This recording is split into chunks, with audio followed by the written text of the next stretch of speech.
داد بده دقای هتل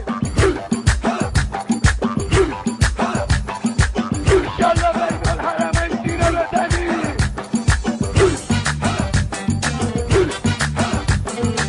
دم تاخوان ایشالله تو حرمه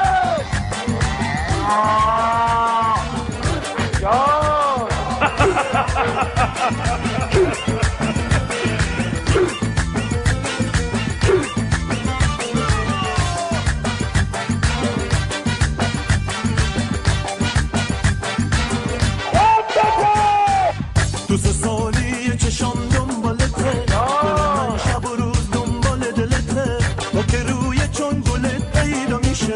همه میپرسن کجا منزلته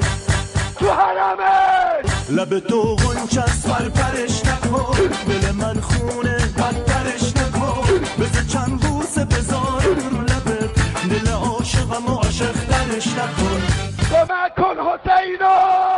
چه تو شریشی چه تو گرمو چه تو کشتی چه تو دری تو حرمه تو حلاکه آی زلیخا آی زلیخا نتاتم خاک پاتم چی میخوای از همه دنیا بگو تاسی تو بیارم آی زلیخا آی زلیخا ای اهل حرم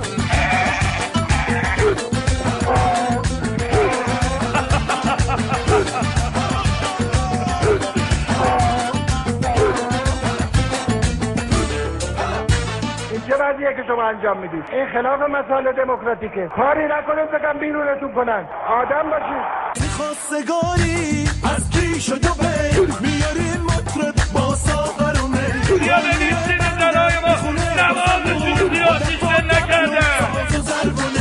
موها تو افشون میکنی سینه تو لرزون میکنی ماشاءالله به تو جوون دور از چشم رقیب منو دیوونه پریشون میکنی اینا دنبال آتیشن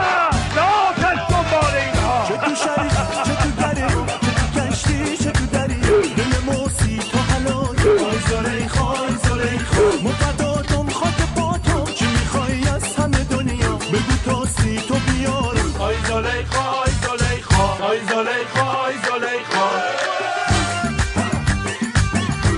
ای اهل حرم این همه فشار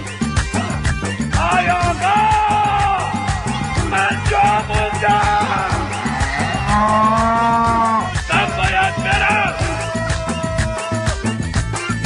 تازه به خستگی بچه های امام حسین نزدیک شدیم.